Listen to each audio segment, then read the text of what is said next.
Second down. Greg Ward off target. Jalen Reagor. No. This is really the story of the evening. Minus 4 yards for the Eagles in the first quarter. Not very good. Okay. We start the second quarter still scoreless, and Jalen Hurts is on the field, and you're thinking, have they made a switch? No. Comes in. That was the first snap all year where Wentz was on the sideline, completes it to Alshon Jeffrey, and Hurts back to the bench. It's 3rd and 8, and this is as much of the story as well. Wentz under pressure, as he's been all year with the O-line struggles. Eagles forced to punt. You're not going to keep Wilson and DK Metcalf down all day. Wilson, beautiful deep ball. Metcalf down just shy of the end zone. Later in the drive, it's 2nd and goal. Wilson, David Moore, corner of the end zone. Perfect pass and throw. Seattle takes a 7-0 lead. Next Seattle drive. 2nd and goal. A penalty backs him up. Chris Carson bullies his way through the Philadelphia defense. I don't know if anybody runs any harder than him in the NFL. Carson back from injury and back in the end zone. Seattle leads 14-0. But late in the second, after the 2-minute warning, a really good 3rd down call given the struggles off offensive line-wise. Let the rush get past you and run upfield. 1st down, Philly. And 2nd and goal. Pumps to Ward. Complete to Dallas Goedert. 3-yard touchdown. Eagles missed the extra point. But it's a 1-score game. Still a 1-score game. 17-9, which the last 2 times these teams played is where the game ended. 4th and 2. They go for it. Pass is knocked down by K.J. Wright. Ensuing drive. Wilson. Metcalf. What a grab. I don't know what Darius Slay's supposed to do. Seattle would have to settle for a field goal. It's 20-9. Ensuing drive for the Eagles. Down there close. Wentz overthrows Goddard. Then looking for the rookie. Jalen Reagor.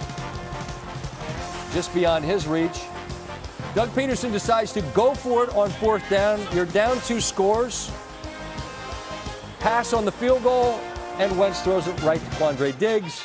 Later, he would complete a pass that was of great interest to many of you. And then a little 2-point conversion, also interesting to some. And as a result, it's a 6-point road win. 6-point. The let Russ cook movement in full effect. He eclipses 3,000 yards Monday with 5 games to spare. He's now reached that mark in all 9 of his seasons, breaking a tie with Cam Newton for the 2nd longest streak to begin a career in National Football League history. Peyton Manning did so in each of his first 13 seasons. Time now for our T-Mobile post-game coverage. Lisa Salters with Russell Wilson. Russell, another primetime game, another win for you. You are the winningest quarterback in primetime in league history. Just what's your secret under the lights? Oh, man, I think just staying poised. I think just believing and always being prepared. I believe in being prepared. I believe our football team was prepared. We're playing championship football. We got through some tough times. We also doing a great job all season. Our defense really stepped up the past few games. It looked unbelievable. Carlos Dunlap's a big pickup for us. Jamal Adams has been unbelievable. Diggs, Bobby Wagner's as good as it gets. I don't know if there's been ever a better linebacker. There's been some good ones, and that's a big comment. But I'm just grateful for our guys. DK Metcalf made some great plays today. He got a lot of catches. Tyler, special. Guys ran the ball really well. We had that holding call. We could have been another touchdown. We had a couple big plays that could have been there too as well to really break the game open. But we kept battling. We did it together, and that's what championship teams do. And so I just love playing. I love being prepared. I love winning, and I love the process more than the end result. Let's talk about this kid. All right, we welcome in Louis Riddick and Brian Greasy. And, fellas, it's a workmanlike game from Seattle. I guess DK Metcalf's the one guy that just jumps off the screen, had 177 yards, which until the very end was more than everybody else in the field combined. And Louis, I'll just start with you as a guy who used to make his living trying to slow guys like that down. When you look at him, what are you seeing? I'm seeing a problem. And I think Darius Slay saw a problem tonight, too. When you have that kind of size, speed, strength, rapport with your quarterback. It's tough to defend, Scotty, especially when you're one-on-one all night long, like Darius Slay was tonight for the most part, because that's how Jim Schwartz likes to call the game. And Darius Slay's paid a lot of money, and they expect him to be able to match up against guys like this and be able to control them to some degree and not have them go off on you. You saw Jalen Ramsey do it, so he expected Darius Slay to have a little bit better of an outing than he did tonight. But for DK Metcalf and for the Seattle Seahawks fans in that organization, they've got to sell something between him and Russell Wilson that's going to be here to stay. Speaking of problems, Brian, I didn't want to start the conversation here with the losing quarterback, but I feel like that is the overarching conversation that comes out of watching this game. You got a guy in Carson Wentz, and you all were right to point out it's not that many years ago he's out in the Coliseum and he's cooking, man. It was Carson that was cooking, right, with Philadelphia before that knee injury. But you pay him $128 million. I know the O-line's a mess, and you guys spent a lot of time in the back end of the game talking about it. But even when he's got time, he's off target. As a guy, Brian, who played that position, what is it that you see and don't see from Carson Wentz right now? I think it's a confidence issue, Scott. And I think it's an accumulation of a lot of bad outings for not just Carson, but for this offense in general. And everybody just wants to bypass the offensive line. I don't. I'm sorry. Like, if you don't have time to sit back there in the pocket, then it begins to affect you. And even when you do have a clean pocket then, Scott, you're wondering, am I going to get hit in the back because I have, a guy in Jordan Mailata that's playing left tackle that's only started 5 games. So it begins to creep into your head. And then the play calling starts to get conservative. So yes, Carson Wentz needs to play better. Doug Peterson needs to coach better. The offensive line needs to play better. The management, the front office here in Philadelphia need to get better talent around Carson Wentz. I still believe in Carson Wentz, and you might mock me for that.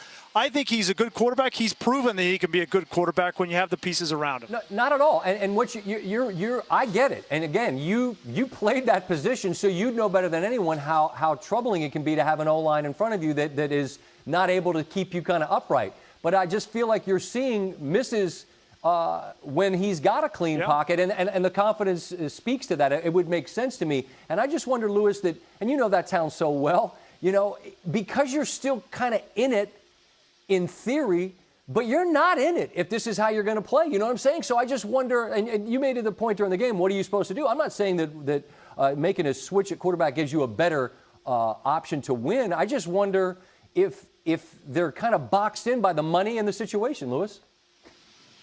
Yeah, they're boxed in by both. You're right. You're kind of in purgatory as far as your season is concerned.